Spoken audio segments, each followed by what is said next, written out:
Warriors, welcome to another important video, and thank you for spending a few moments with me here today. I'm really excited for this video because today is all about the journey, my friends. The journey, the beginning of the journey, in between, and at the end where we look back and go, my gosh, I am suffering very little or not at all. I want to be very clear in terms of what to expect in the beginning, the middle stages, and at the end. Before I get into this very important video, I want you to go ahead and subscribe to this channel and hit the bell for all the notifications for my upcoming videos. It would mean so much to me.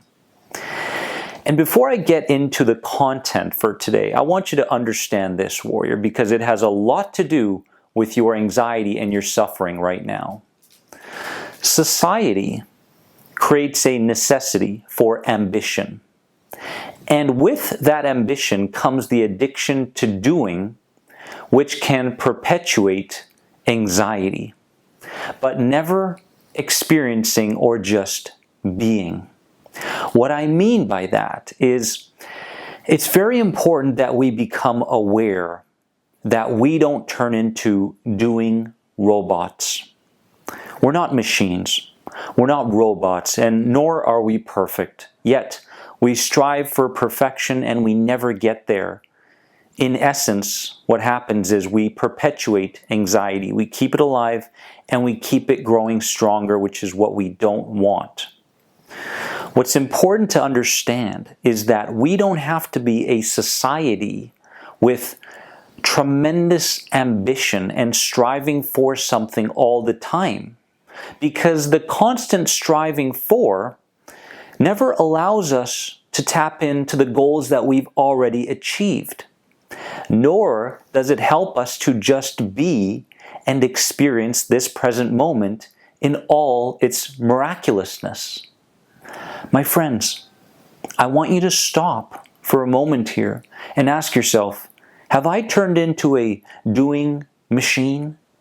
Or am I taking time to recognize the fruits of my labor? All this self-care, all this information and knowledge that I'm getting from influencers, teachers, and such, I'm applying it. I want to enjoy it. Now, let's get into the content for today's video, my friends. In the beginning of anxiety healing or anxiety recovery, there's a few things that I want you to understand. In the beginning, there is resistance to change. Resistance to change. You will experience this at some degree. There are rationalizations made by the mind that justify why change is hard. This comes from that inner child that no longer is okay with drastic measures and drastic changes. So it's very opportunistic. It will rationalize why it's hard to change because you've suffered for too long, or you're too old, or your mom has anxiety, or your dad had anxiety, or the doctor told you you have an anxiety disorder and you'll have to live with it forever. There are all these opportunistic ways that our system wants to keep us in the realm of anxiety, therefore suffering. So in the beginning stages, what you need to do is become aware of the resistance to change. And if you can create this amount of awareness, then you will have the opportunity to see beyond the resistance when it shows up. In the beginning stages of anxiety recovery, there's vulnerability. Vulnerability, we've all been there. We've been stuck in this feeling of, oh my goodness, I feel tremendously vulnerable in this moment. It feels like things are a bit rocky. Vulnerability, my friends, is the bridge between fear and love, should you choose to be open to its lessons. So you need to see vulnerability as that middle area of the bridge. You're in the middle of the bridge. On one side, there's fear, right? And you can go in that direction when you feel vulnerable. right? In any specific situation. On the other side, there's love, there's freedom, there's change. Fear, on one side, has a certain degree of certainty to it. There's a certain degree of, I still have a certain amount of control over my life, backed in fear. As far as love goes, this is brand new. In fact, the whole interpretation around love is different, right? It's not the interpretation that mom and dad may have consciously or unconsciously given you. It's the interpretation and the belief based on what you believe is true. So on that bridge of vulnerability, you must choose between fear and love. But it will be there, my friends. And again, your level of awareness, recognizing that you are on the bridge that is vulnerability, can help you to move towards love, even if it's in the smallest steps. And in the beginning of healing anxiety, there's confusion. There is confusion. I've been here. There are what seems to be like puzzle pieces that become clarified over time, right? So at the beginning stages, it's like, oh my God, there's this puzzle over here, this piece over here, and there's a piece over here, and there's a piece over here. And the more anxiety podcasts and videos and such that I listen to, of course, with great intentions from different teachers, the more confused you can be, right? Because now there's the inner child work, there's the trauma work, and then there's the CBT part, then there's what I like to, refer to as NLP, which is what I tend to teach people. Then there's hypnosis. There's a lot of different methods to heal anxiety, and many times the simplest ones, but mastered, are the most effective, right? So yes, there is confusion, but these puzzle pieces begin coming together over time. And what you have to understand is, just because there may be a problem in your life right now connected to your anxiety, you have to understand that you don't have to solve that problem today as much as you would like to. It doesn't need to be done today. Now, then there's the middle area, right? So you've gone through the decision of, I'm going to heal anxiety, heal my disorder. You've gathered up the motivation, the inspiration. Now you're creating some self-care, changing your habits. You are reframing your traumas. You are responding to fear better. You are in the middle of it all, right? You are right smack in the middle of it all. What can we expect in the middle? In the middle, you can expect ups and downs, okay? Ups and downs because there is an inner battle between the comfort of keeping things as they are and everything changing. And we need to understand that we can go in two separate directions here. We can keep things as they are, right? And hold on to what we believe we have and we don't want to lose. I've got a certain amount of peace. I've got a certain amount of happiness. I've got a social circle that doesn't feel completely comfortable, but at least I have some friends. You can keep what you have, or you can risk it. You can risk all of it for something magical, really magical. So in the middle of this journey, there's going to be ups and there's going to be downs. Expect it. What else can we expect? We can expect love and hate for the journey itself. Love and hate for the journey itself. I've been here, right? I love that my feelings are improving. I love that I am somewhat functioning in society. I love that I'm moving forward. But I hate that I have to put so much effort into it. I hate that I have to spend so much time in my self-care. I hate that other people don't understand me. Whatever it may be, there is love and there is hate. Guess what?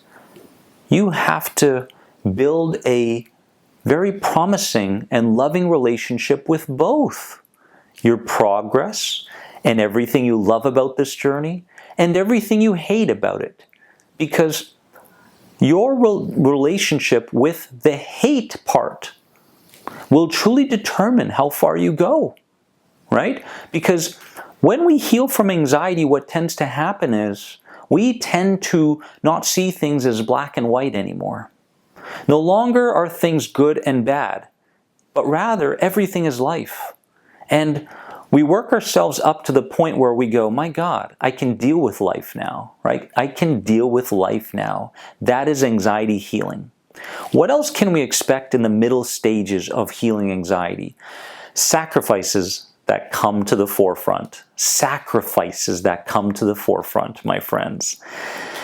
And oh my God, I had to sacrifice so many things that I didn't know if I was really willing to sacrifice back in those days.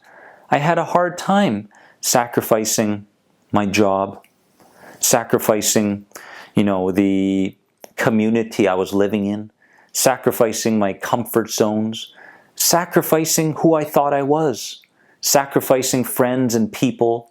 There's a lot to sacrifice when you're healing. So in that moment, when you feel like you need to sacrifice something, give yourself a moment to become aware. Not aware of the pain of the sacrifice, but the pleasure of what is to come when you let go of things you know intuitively you need to completely heal. And my friends, after the beginning and through the middle, when we get to the end, towards the end, where we go, oh my God, I am no longer suffering from anxiety. My thoughts are no longer spiraling, taking me into an anxiety disorder. I'm no longer panicking. I feel neutral. I feel pleasant. I've given up control to gain a tremendous amount of control in return. And at this stage, there's no longer drifting towards the end. There's no longer drifting. Rather, we are reuniting with our true selves. Drifting is doing what everybody else does. That's what drifting is. Drifting in the direction of fear. Drifting in the direction of the status quo. Never taking a moment to think about things, but rather be so reactive, be so instinctual, allowing your feelings and emotions to dictate your decision making. So no longer are we drifting with the herd that don't even know the direction they're headed. Rather, we are reuniting with our true selves. Our true selves are ever-loving, unconditionally loving. We are neutral. We are pleasant. We are not dictated by the circumstances within society, but rather, we have built ourselves up to a stage where we are like a tree. And trees don't topple easily when the wind blows, right? They are firm, they are strong, they are rooted in what they believe is true. And your belief systems, your new belief systems, are what is really true. Not fear, but love. Towards the end, there's a trusting in not knowing. Oh my goodness, I love when people come to me and say, Dennis, I don't know the answer to something. I don't know how something is going to turn out. And guess what? I'm okay with it. For once in my life, I'm okay with it. In fact, I'm curious as to how it's going to turn out. Because no matter what, I will have gained a lesson as well as an opportunity to challenge myself and to rise up to that challenge. So, when you have healed or are really healing, you are trusting in not knowing something. You are not fighting for the answer.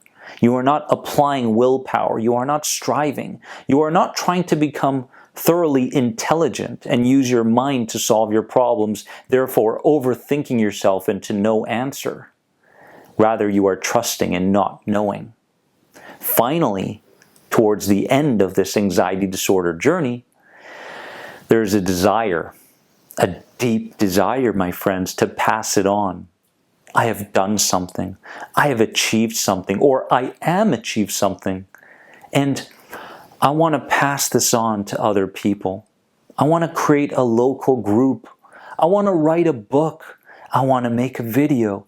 I want to do something so that I can contribute to the love and the transition that is taking place, this spiritual, physical, emotional, mental awakening that's taking place within society right now.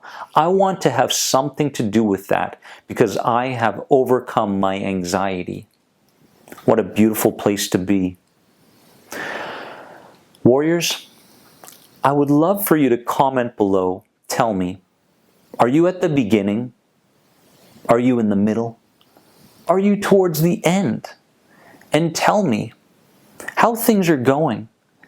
Also, I want you to add to that comment what you gained from this video.